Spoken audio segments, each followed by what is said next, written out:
Today on my show, I'm very excited to have Dr. Sean Kingsley. Tell us about your Oxford experience. Oxford is a strange place. I mean, imagine 8,000 feet, nobody's ever gone there before, and to the credit of Tommy Thompson, you know, he invented the technology to go down there. They did some good science.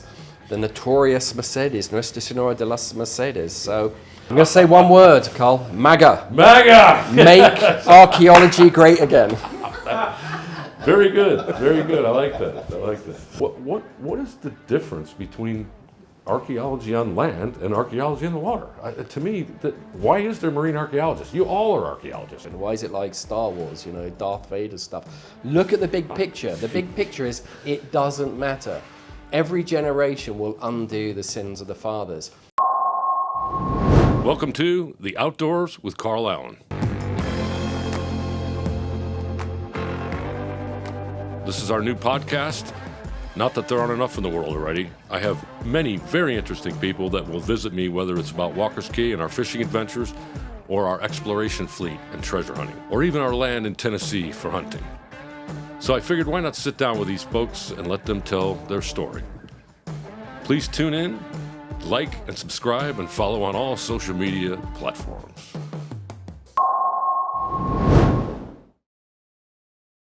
Welcome to another episode of Outdoors with Carl Allen.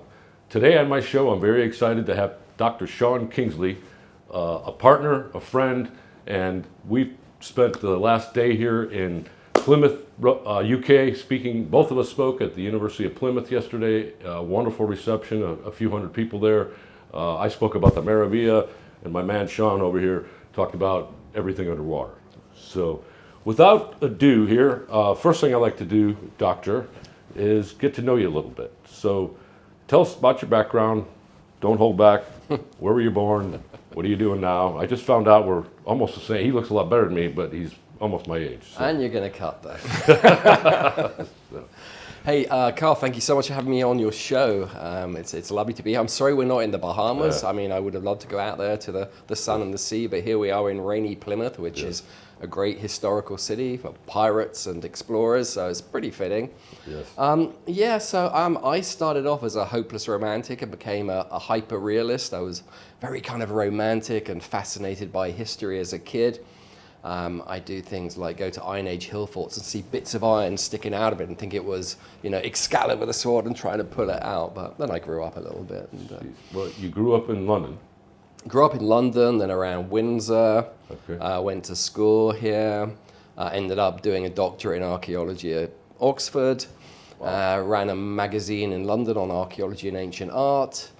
So I kind of came out of, I'm quite unusual in that I bridge academia, science, and the popular world. What I'm really interested in now is taking complex ideas out of science and just presenting them for everyone, trying to turn on the next generation. Yeah, and I think that's, you know, we have some common friends, but I think that's kind of how we met is that, you know, I read at somewhat of what you were doing, and it excited me that there are people like you out there, number one, especially here in England. But we've done a lot of work together. I think we've known each other 3 or 3.5 years. I think I knew you before. Probably you feels a bit longer, right? Had your you had your child, but one day I was fishing. I think just outside of Walker's, and you had called. It was just in the beginning. We'd never met face to face, and you were going to interview me for the Wreckwatch. And I'm sitting at probably my favorite place in the Bahamas called Double Breasted on the beach, and you called, and I didn't know what to expect. And my gosh, we spent almost an hour on the phone, asking me all these different questions, and it led to that first edition of Wreckwatch, which we did almost the whole thing is to us, except for an article about, there was another article in there about something, but that really kind of cemented our relationship, and we've gone on to do the Lost Ships Project, the Ocean Dispatches, which is another wonderful magazine, and then of course, I asked you about 8 months ago, I think last year, if you would do our newsletters, and that's been tremendous. A lot of people wait for that to come out, especially my crew and people. And so, talk about all that stuff. I mean, you know, that was my view of it. What, you know, you're like, here comes this crazy American, and I'm sure there's a few people before me that scratch your head. But But talk about all I that. guess it all started with your good friend Jim Sinclair, Yeah. very well-known, eminent marine archaeologist. Yeah, and who I'd also spoke yesterday.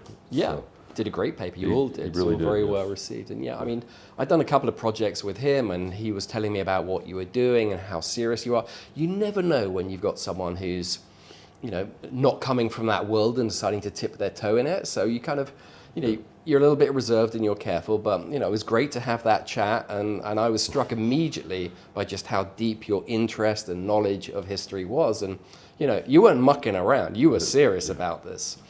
And the Maravillas, I mean, everyone's heard of that wreck. It's notorious, infamous, legendary, but nobody knows anything about that wreck because nothing's ever been published. A lot of stuff ended up in auction. Here is an opportunity for the first time to try and save the backstory and the front story, the Maravillas. So, I applaud Alan Exploration on the vision, and really importantly, I think, not just doing it for you because you want to find treasure and have fun, but you're really serious about sharing it with the world in these podcasts and videos and magazines. And yes, we did. I run this magazine, Wreckwatch Magazine, which again, it was 2021. I'd stopped working with a company called Odyssey Marine Exploration, which are a world leader in deep sea shipwrecks. And everything had become very political and very serious. It wasn't fun anymore, you know? Yeah. And I remember sitting there and thinking, I remember the great fun days of working in shallow water in Israel, and further back in time, Jacques Cousteau and the Silent Seas. Wouldn't it be nice to kind of rewind the clock and do something that sort of is fun and popular? And so we did that special issue on the Bahamas. When did you start Wreckwatch? How long has it been going on? So we did Wreckwatch, started in 2021. It's a popular magazine all about the sunken world, whether it's settlements, ports, shipwrecks. So you've had dozens of these. We've done 19 issues now. 19. It's read in 73 countries. And if people want to get to that, what's the best way to find Wreckwatch? Just on the internet?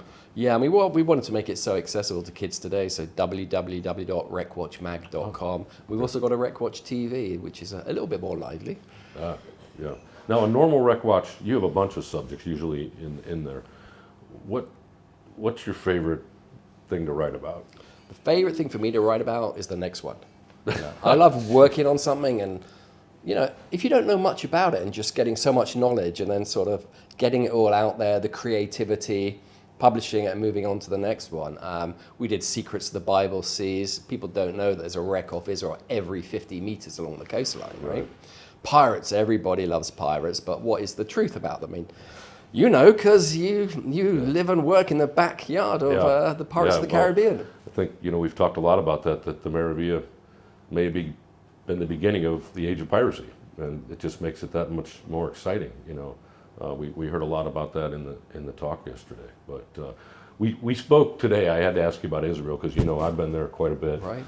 I've stood at Caesarea, and you look on land, and you see the mosaics and you see the aqueducts, but I'm the kind of guy where I like to turn around, and I looked out into that water for 11 years. I've been there 11 times over 9 years, and said there's got to be stuff right out there. And I know there is, but you had this fascinating talk today about what you did for a few years, and it was your younger years. And talk a little bit about what especially, I know you're going to bring it up. Tell me about Israel. So, you're right about Caesarea, King Herod's port, the world's first artificial man-made harbor. Yes. It's just stunning. I mean, it's romantic, beautiful, fascinating. Really good hummus, by the way. Yeah. Very important. I would imagine, yes. I was kind of kicked out of the house by my parents one year, and they said, go to Israel. We've always wanted to go there. Why do I want to go to Israel? It's going to be full of religion, and that's not for me. Yeah. Anyway, I found secular Israel, and there was this ancient harbor where there was a crazy guy who was diving there and pulling up incredible treasures. It was King Solomon's port site, and there's 21 shipwrecks there. And then I went there one year, and there was a massive storm. We went down the next day, and I just started hyperventilating. Wow. Wreck, 12 wrecks in a row. Phoenician, Roman, Byzantine. For a kid who's only got a BA degree, in America or UK, they wouldn't let you near that stuff until you had a PhD. So, kid in a candy shop, so much fun, shallow water diving, and finding things like, I remember One day we found a bronze helmet with 5th century BC Yes. with a strike in it. That's what I was going to ask. Someone had hit it with a sword. Jeez, I mean, And we figured out that, you can't even fathom finding something like that. no, it blows your mind. And certainly there's a lot more there. So that's just shallow water, because Yes. the continental shelf is really shallow. Yes. So when there was a storm, ships just drove in towards the shore and they shattered. But then, of course, it means that they were easy salvageable. So you get the hulls, but not much more. And trawlermen have always been pulling up intact amphoras, so we knew there was stuff out there.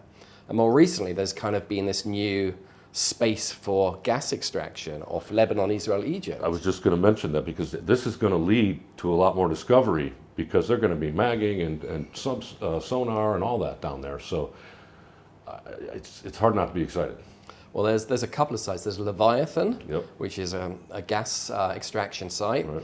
And when they were laying the infrastructure, I think they had several hundred targets. And they dived some of them. And there's a late Bronze Age wrecks, 1400 BC. There's a Roman wrecks. And last year, a team further to the north, they found a Canaanite wreck, 1300 BC, with all the amphoras on it. So, Yeah. But, that's what's interesting is the technology is there, but it doesn't have the infrastructure. So no one's exploring these things. They're just sitting out there waiting for somebody. That's right. But I think, again, the fact that they've discovered the petrochemicals. You think about it. Thanks, Abraham. You wandered through the desert for 40 years and landed on the only place in the Middle East with no oil. Yeah. But or water. Yeah, or water for that matter. Kind of essential for life. But now that they have natural gas, I mean, the Israelis are what they'll be able to do with that is going to be magnificent, and it's happening as we speak. And I do believe it'll lead to these wrecks. Let's just hope that the right people are involved. Well, they kind of need someone who's got submersibles, and Yeah. ships to go out there. Do you know anybody? Tell us about, I didn't know until we sat down about your doctorate at Oxford. I guess I didn't realize that had to come from somewhere. But tell us about your Oxford experience. Oxford is a strange place, It's very easy to have imposter syndrome there when you come from somewhere like me. I wasn't academic. I was the kid at school who was doing crew, rowing, basketball, judo, having fun and, just get through with just enough. But I got into undergraduate university just enough, and then I got really seriously because I was so fascinated by archaeology. I wanted to know everything about it. So I got to Oxford. I was writing a book, and I had a friend there who was a director of the Ashmolean Museum. And he said, "Oh, young man, if you're going to make a career of this thing, you're going to have these letters after your name." I said, "Oh, I'm not interested. I'm a young gun, a new generation." But I did, so I did a doctorate there. That's good. In and out in 3 years. Wow. I mean, Oxford has the best research facilities in the world. Does it? The libraries were absolutely fantastic. Right. But, I didn't really like being a student and impoverished, so I couldn't wait to get Well, good for you. I'm not sure they even let me on the damn campus. But so a little bit of stint in Holland. Talk about Holland for a minute.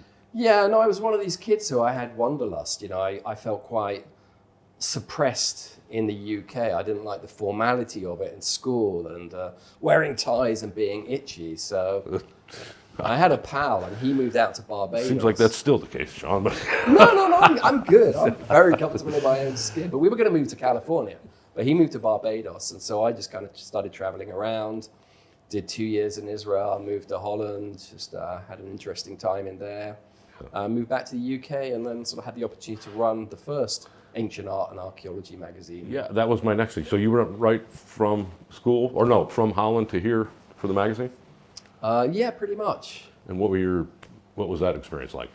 So that was really bizarre. It was, so that's where I got my first taste really in the world of antiquities, because this magazine called Minerva was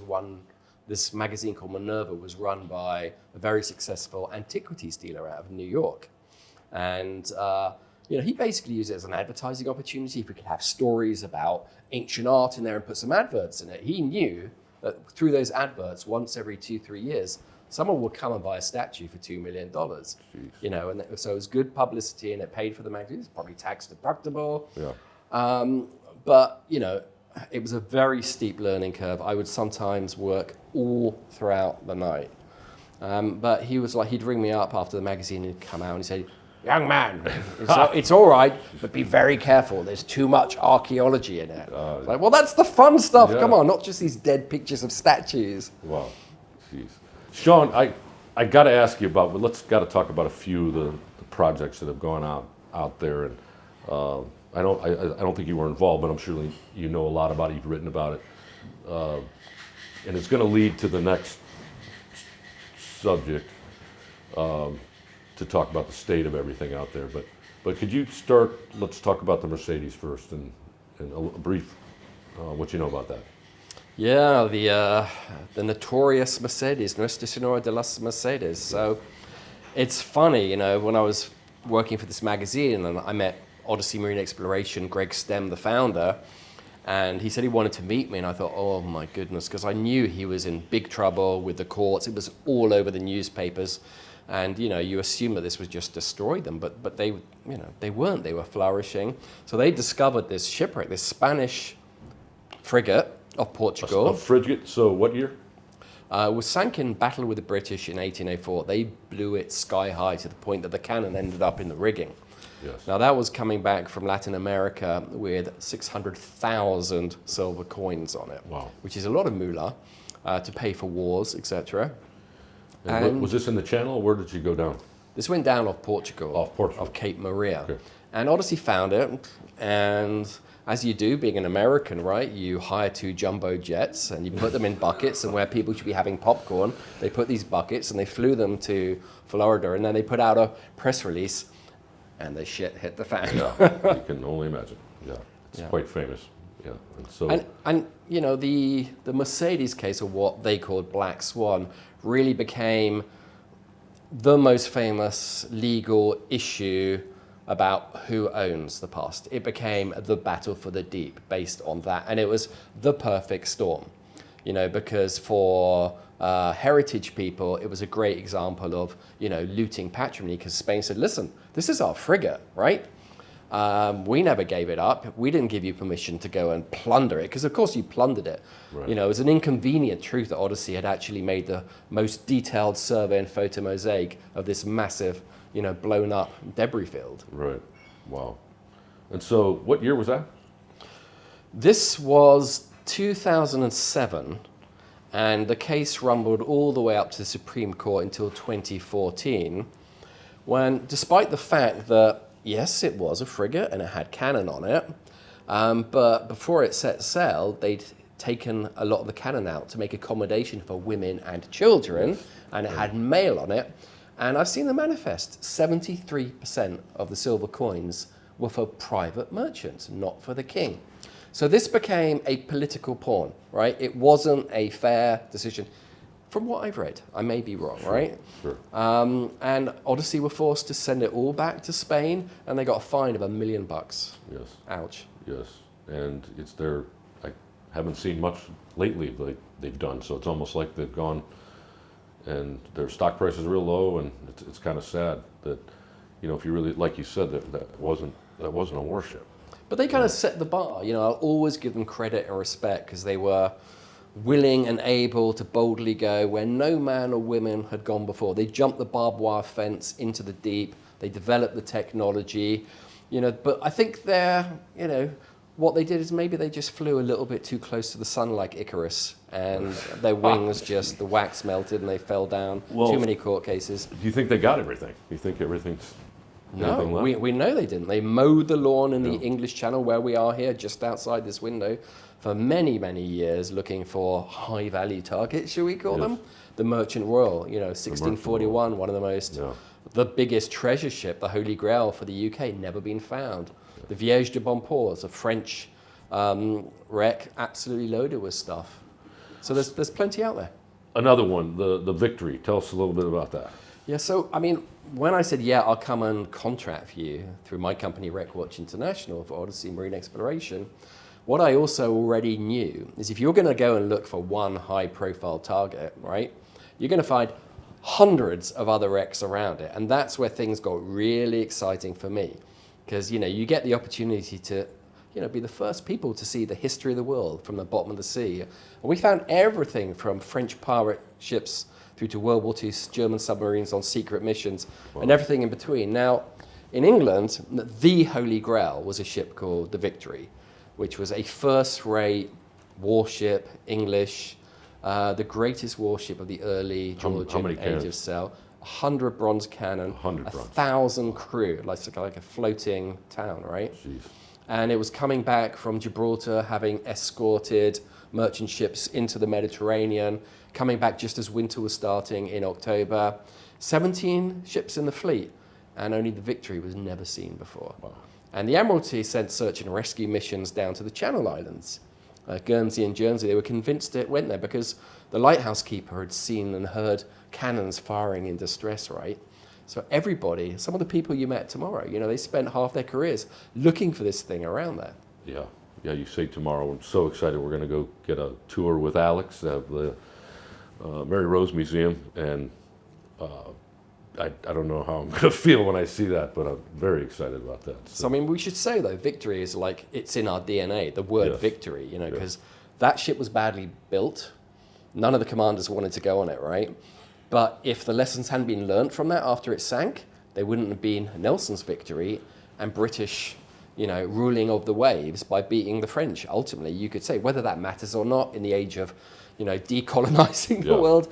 But, Odyssey found it, and then Odyssey found it, and the foundation was set up, the Maritime Heritage Foundation, to recover it and excavate it for the benefit of the nation. And we got permission from the Ministry of Defense. But then, I think what you and I talk about a lot, the kind of heritage groups came in and they killed the project. So now it's isolated in 75 meters, 80 kilometers offshore, and it's being destroyed by trawlers and rebreather groups, and they're pulling up all the artifacts. Another cannon was pulled up by trawlers. So what are we doing? If that's a win, what does a loss look Certainly like? don't help, right? Yeah. Sean, one more wreck that's out there I want to ask you about, because Tommy Thompson, he's one of my heroes.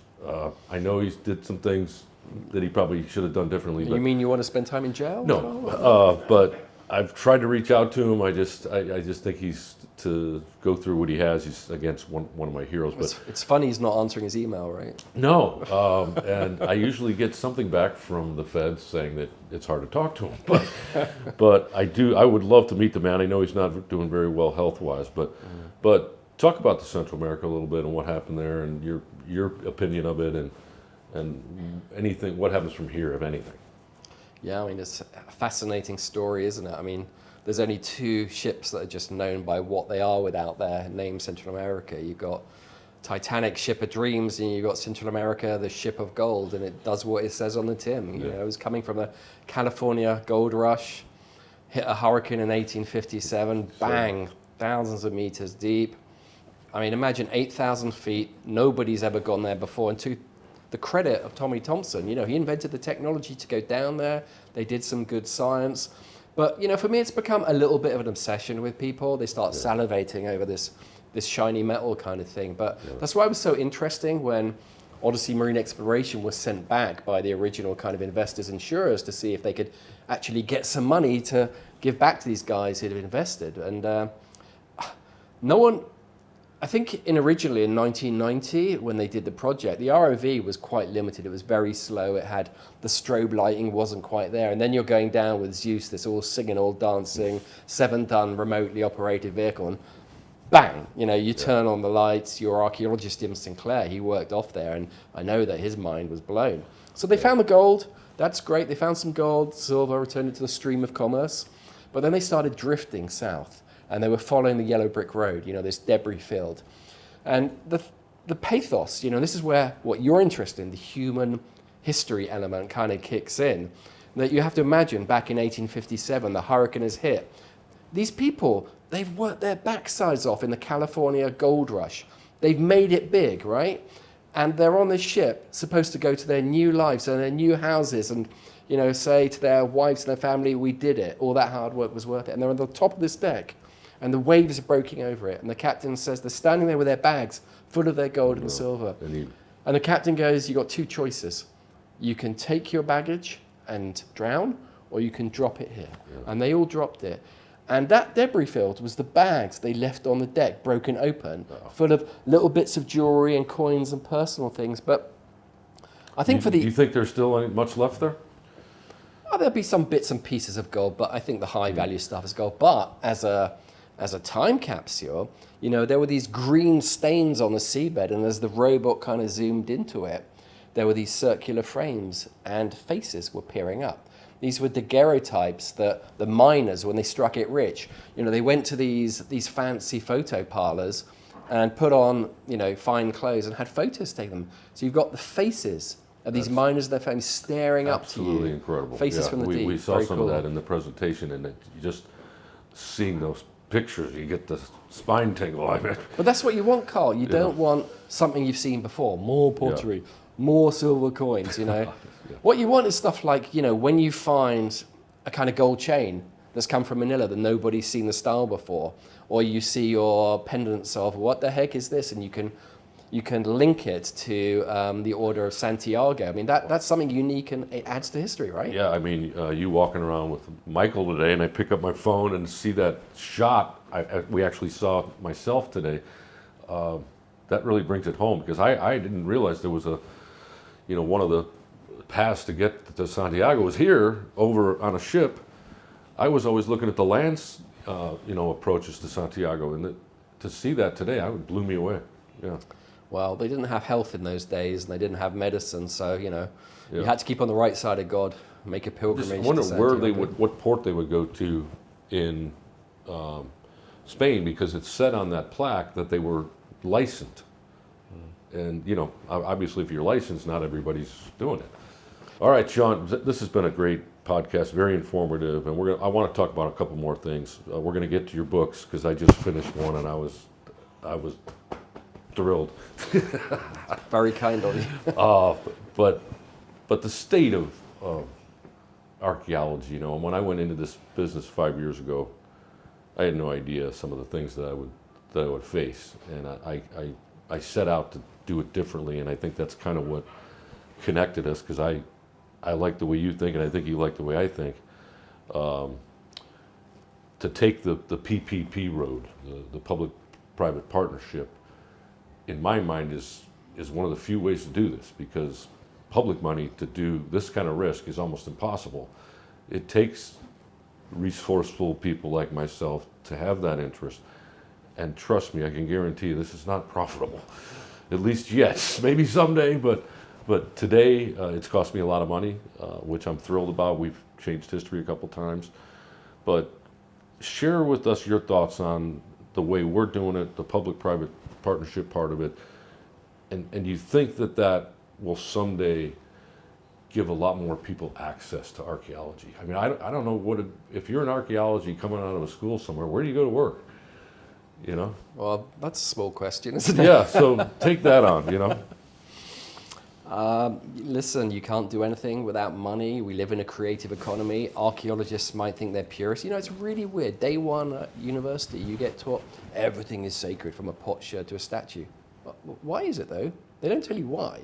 They don't query. There's just a professor, and you're like, you pull it. And yeah, I mean, if you're just digging stuff and you're selling it, it's not contributing anything to society or history and archaeology. And you've been very clear. You're not scared of using the word treasure. What does treasure mean? It's not a negative word.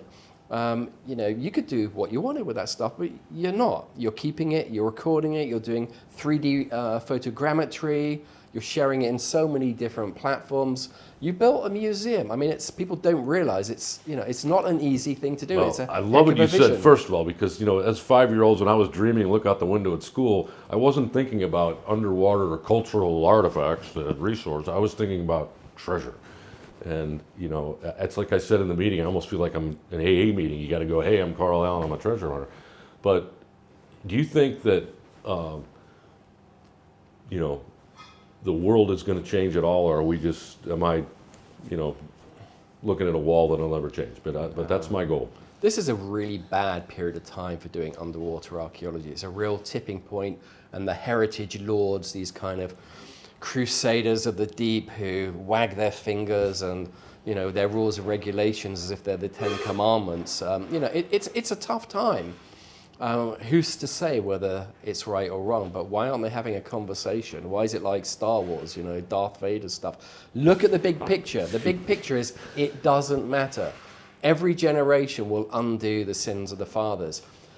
imagine if Lord Carnarvon hadn't come along and given Howard Carter, who was a really difficult man to work with, shed loads of money, he dug huge area of the Valley of the Kings and found nothing. Yeah. You know, it's like going to the little Bahama Bank and doing, you know, you have to go through so much stuff before you find literally a jewel. Yeah. Howard Carter had gone through like 81% of the Valley of the Kings. That's not wrong, I'm thinking about something else. And Howard Carter had dug virtually all his area. He was on his last grid, and then he found Tutankhamun's tomb.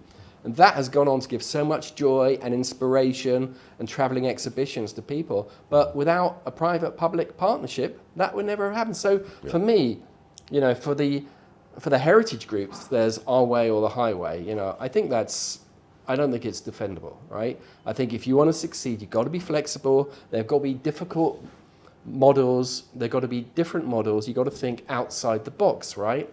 You look at museums today, they can't afford to put on these big traveling blockbuster exhibitions of the Chinese terracottas unless the likes of BP or Credit Suisse or Toyota and other brands, I'm just giving as an example, put in lots of money.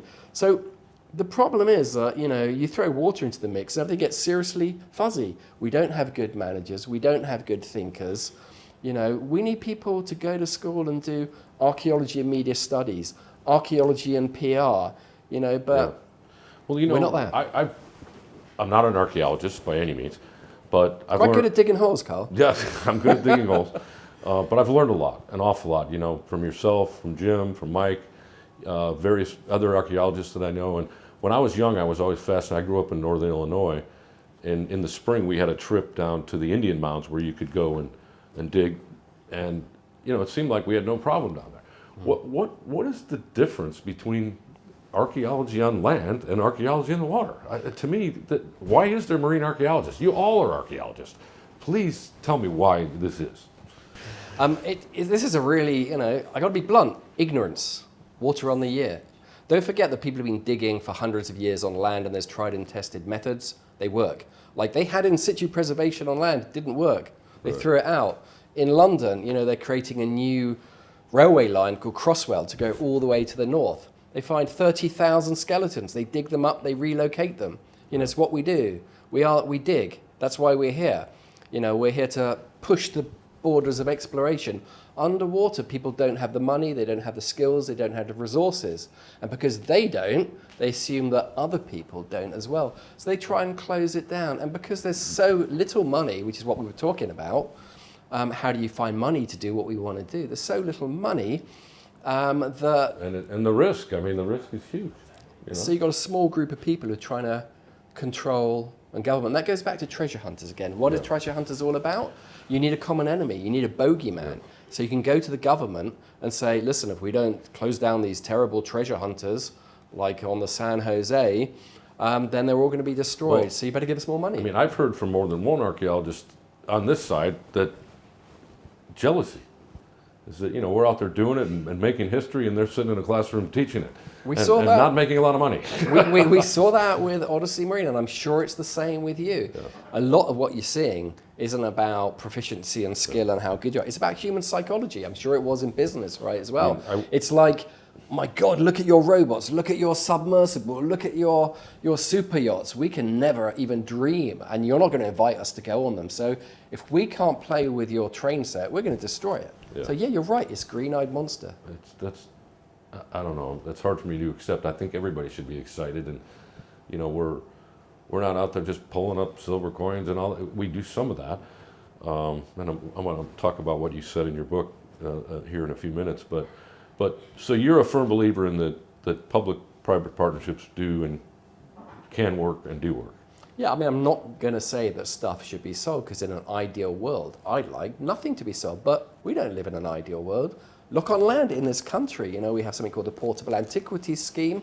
We have Treasure Trove. You have a lot of regulatory bodies. We're doing a... If they don't get you one way, they're going to get you another way. We're doing a special issue of Wreckwatch Magazine, which Alan Exhibition very kindly sponsors. Thank you, sir. About a hoard of 70,000 silver coins and 11 gold Celtic torques from a Celtic tribe, right? It was put in a field in the middle of the... These guys spent 30 years tick, tick, tick with metal detectors. They found it. Yeah. And they declared it properly. They got paid £4.5 million. £4.5 million, yes. So why is it you convert that underwater and they're going to put you in jail rather than saying, well done, we'll buy that for the state? Yeah. So I guess it kind of leads me back to, and I'm hoping you're going to say that it was part of the reason, but when you decided to start WreckWatch, what was your main goal or your main motivation there? You say it was like 3 years old now. What was the inspiration for WreckWatch? Well, why do kids want to get into archaeology today? They don't want to get into archaeology to sit on the seabed and watch a wreck falling apart because they're not allowed to touch it, right? Take photos, leave bubbles. So I wanted to throw a pebble out there in the water and create some ripples. I wanted to remind kids just how beautiful the sunken world is. And again, you think of Jacques Cousteau and the Silent Seas and that golden era where you could do what you wanted, quite frankly, out there, as long as you weren't destroying sites. So get away from the politics, show people amazing discoveries, different models, and just to try and turn on the next generation. That's great. I mean, I think that was, part of the excitement with us in the Bahamas is that the educational component we have is so fantastic. When you're teaching kids and, we think that we've identified a few of these kids that want to come and do internships and hopefully pick it up as a long-term career. In an island nation, there's very few of them, I mean, these scientific papers that, to your credit, you're publishing, these books that you're putting out, Ocean Marbles, they're great, Yeah. But what really does matter, as you say, I think especially as you kind of get longer in the teeth, is kind of the next generation. And, you gave a presentation yesterday and you showed a video, and there you all were with these little kids who were just awe-inspired and thinking, and as you say, there are no jobs. You're teaching all these kids at university. You're not telling them they're not going to get, it's not vocational. And if you can just turn on one or two kids to become or want to be archaeologists in the Bahamas, and to be honest with you, it did bring a lump to my throat. Just one of them, that's all it takes. But I think there's going to be a lot more than that. I mean, as you and I both know, with some of the things we've done, there's thousands and thousands of wrecks in the Bahamas. Millions of wrecks, and there's plenty for everyone. And I mean, they're not all treasure ships, but they're all important. And obviously, the slave ships I think we're keen on a couple of those. But I'm like you, when I see those kids smile, and I've actually done a few of the tours myself, and my favorite one is that little girl and that's why she's in there. I put it around her neck, and she says, "Is there any way I can take this home and show my mom?" I was like, "Here's Chad. You can take." But when you get that feeling, and it happens all the time now. I mean, my wife and I built a basketball court on Little Grand near our island, and just found out today that this girl we've been supporting, just got accepted to play basketball at my alma mater, Drake University in Des Moines, Iowa. That's awesome. And so very excited about that. And it's the same kind of analogy with this lab in the museum, and we're going to find these kids that are interested in that. It's fantastic. I mean, you and I are quite similar in one way, that we're at stages in our careers where we can say what we want, kind of. Yeah. And you need to be brave and make bold decisions. I mean, we saw at a lot of these conferences that people are really scared to talk because then they won't get their licenses from the government bodies. But, where are the kids? We need these kids to disrupt. We need them to have conversations. And well, you have a young boy, we know, and you're going to train him well, I hope. I'm going to say one word, Carl. MAGA. MAGA! Make archaeology great again. Very good, very good. I like that. Well, look, this has been a wonderful talk. I do want to finish up today and talk about your books. You're incredible. All the other stuff you've done in your life, you're an incredible author. I just finished, before we came over, your Finders Keepers, your latest book. And I'm going to feel like an idiot here, but I didn't get, till the acknowledgments, I didn't know it was a novel. And I thought all these people were real. And I was like, well, geez, now that I know you and how well I know you, those people are real. The names were changed to protect the innocent. And guys like Bob Brooker that are in there, and me, the Barracuda. But one thing that hit me like a rock that you said in there, and I got to repeat this, is, I don't know why people call us treasure hunters, because that's only this much of what we do. I mean, we pick up stuff and we're salvagers, but to get there, what it takes to get there, it's way beyond the word treasure hunter.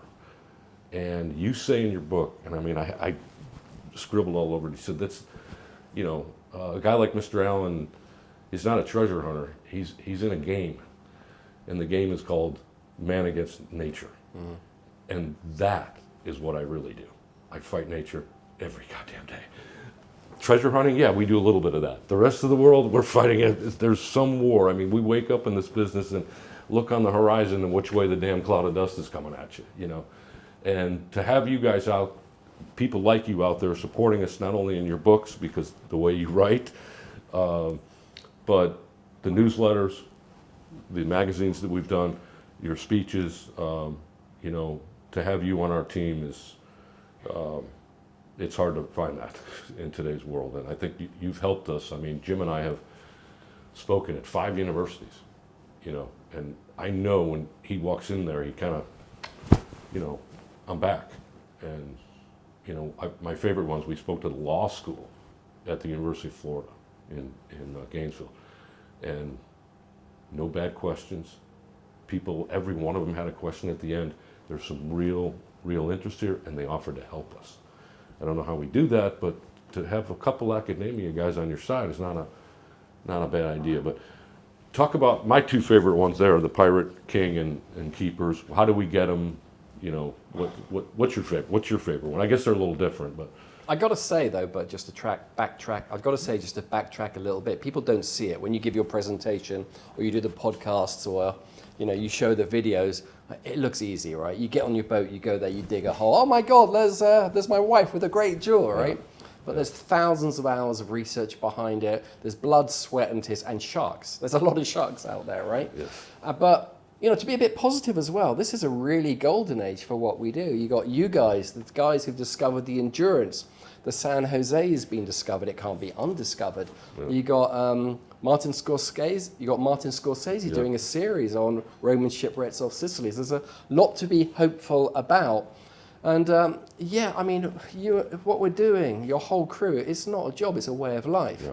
You know, so that's where everything builds towards that. The novels, the books, yeah, I mean, I'm fascinated by, you know, ideas. Let me see your book there, because again, I enjoyed it. I read it when we were in Costa Rica.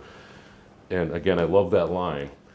But, you know, a lot of this is how tough it is once you know, the old saying, you want a little trouble in life, find a little treasure. You want a lot of trouble, find a lot of treasure. And another thing he says in here, and I believe it's going to be the sequel to this book, is you have finders, keepers, and the other side is something for nothing. It's really nice that you didn't know it was a novel, because it was really important to me that these things actually happen. This is based on my experiences with the deep sea wreck off the Florida Keys from the 1622 fleet. Everyone knows about the Atocha and the Margarita, but they don't know that there are 2 other deep sea wrecks which were found. By Greg Stem of Seabourn. Well, believe me, I'm at the page turn and I'm going, man, and I get all the way to the acknowledgement where it says, even though Finders Keepers isn't a true book, and I'm like, oh, what? But again, knowing this guy, that this is a real book, it's just names to protect the innocent. And I am so proud that in the end there, right there, me and my wife got a little acknowledgement. So thank you for that, Sean. That was very nice. It was great to read, Carl. And you know, I can't afford therapy, so it was just cheaper to write a book. This one I need you to sign, because I'm going to take this one with me, Pirate King. Arr, everyone loves pirates. There we go, and it was with Rex Cohen, another famous gentleman. But we listened to Sean speak yesterday for a half hour, and it's always, you know, interesting to hear you speak and the way you speak, and it's part of the reason we become, you know, associates, business partners, and good friends. So, thank you so much for coming today, and we'll let you edit this later. But you did a great job, and please go out and see the books right here. Sean Kingsley, Dr. Sean Kingsley, our man here. Look forward to the future. We should probably do this again next year and kind of update people where we are and everything we talked about. Well, you're going to be moving fast and making amazing discoveries. So here's to the future, here, right now. Yes, sir. Thank you, Sean, so much.